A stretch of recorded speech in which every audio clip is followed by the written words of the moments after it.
So here we are. I am going to show you how to cut this wall in. You don't need tape, but if you do it right, you don't have to use tape. I tapped the paint off the side of my brush, and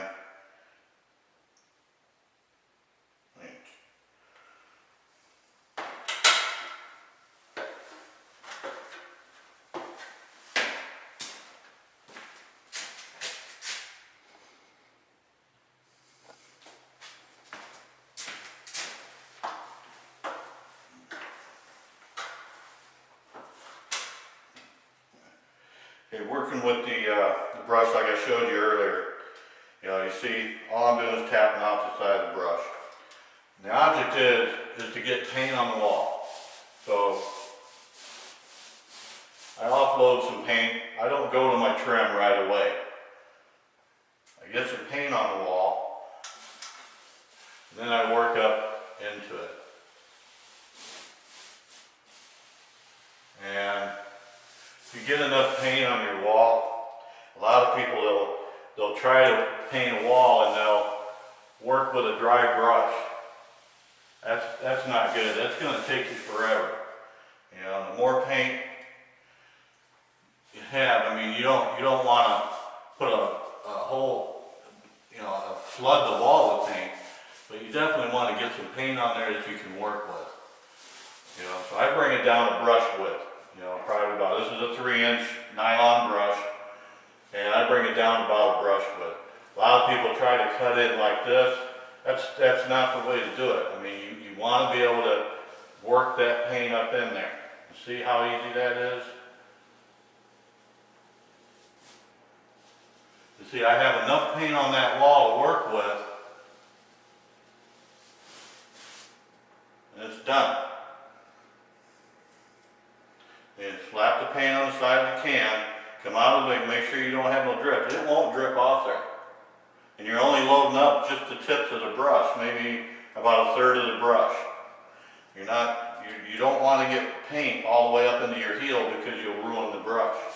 So you get a little paint on there, I offload some. You see I don't have enough, and see how it's all dry? Well, that's just going to make me work harder. So I put more paint up there.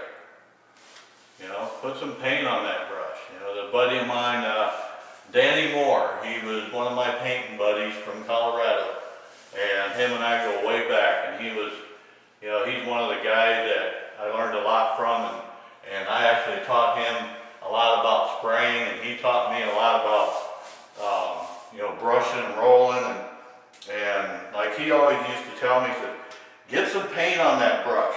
Don't be afraid of it, And you can see that, see how nice that goes on? Hey, it's easy, and why it takes people so long, or some that take so long to paint a wall, it's because they work too hard, they try too hard.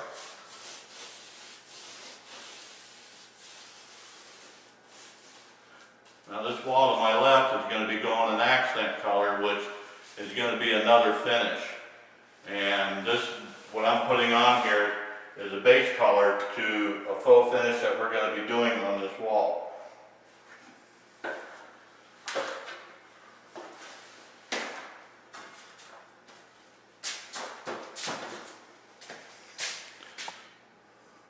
I'm going to show you a couple more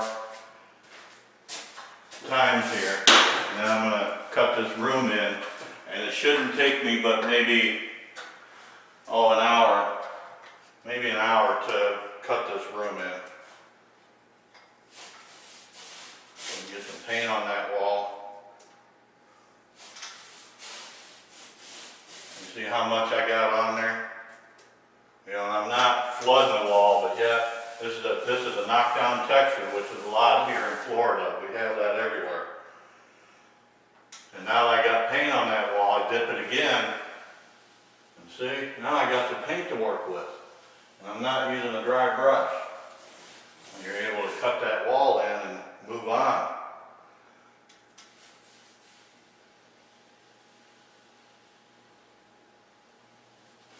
I generally try to get my, you're coats on.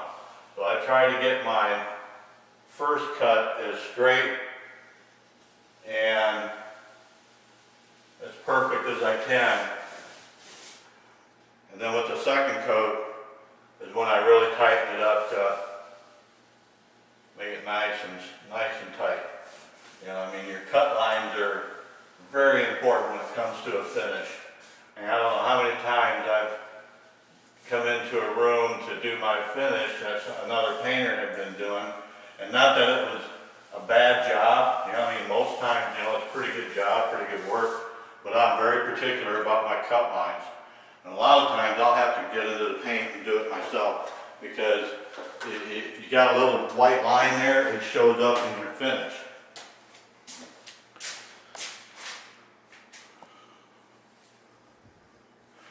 And you can see it is not taking me that long to cut this wall out.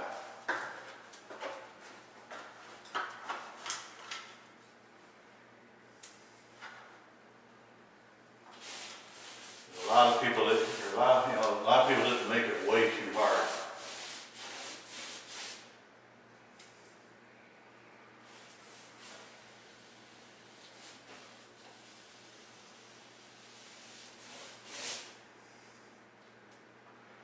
The business, yeah, I've been in the painting business for over 30 years, and I've seen a lot of people come and go in the business. And a lot of them leave the business because they just simply work too hard. You know, and learning from somebody who's been in the business for as many years as I have, you know, it just makes life so much easier and it makes it enjoyable. I like painting. I've always loved painting, and that's why I'm an artist, because I just couldn't get away from it. If you all read my bio, you'll be able to tell right away what kind of, you know, that I'm serious about what I do. See, you know, it's not real difficult. The more times you got to dip that brush, the harder it's going to be. So you get some paint on that brush, you know, then you're not working as hard.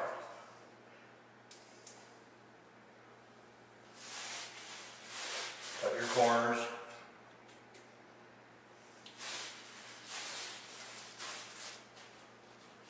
When you get into your corners,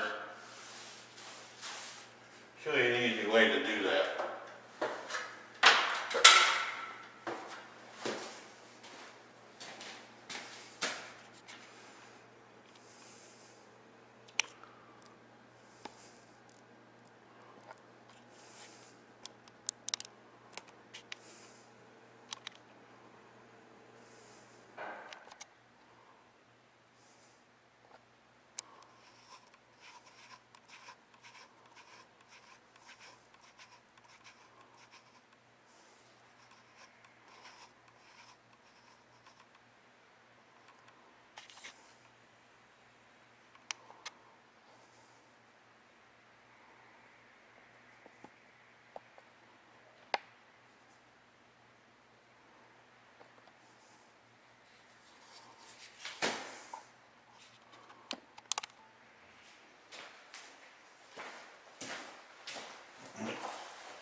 You get into your corners, a little trick. You take your brush, and what you do is you don't try to do it like this. You take your brush, you put it at a level, and you push. See how your bristles push in? You just push right into the corner and pull it down. And pull it out. Just like that. And you end up with a nice tight corner, and it's easy. I've seen so many times people try too hard And it's just knowing, you know, those little tricks make all the difference in the world. And that's why I put this video together, because there's a lot of my faux artist friends that, you know, they always ask me, you know, well, how do you do this? How do you do that? You know, what's the easiest way to do it? And I give a lot of advice to them because I want their job to be just as easy as anyone else's. But, you know, I decided to put this together so that everyone can learn from it. And just make life a little simpler for me, because if more people learn how to do this, homeowners, do-it-yourselfers, you know, there's a lot of expense in the base painting. And, you know, the do-it-yourselfers that really don't want to, you know, really know the faux or really do, they can save themselves a ton of money if they did the base painting themselves. And just taking this little instructional here will make all the difference in the world, and it'll save you a ton of money. Which is why, because it saved me a ton of work.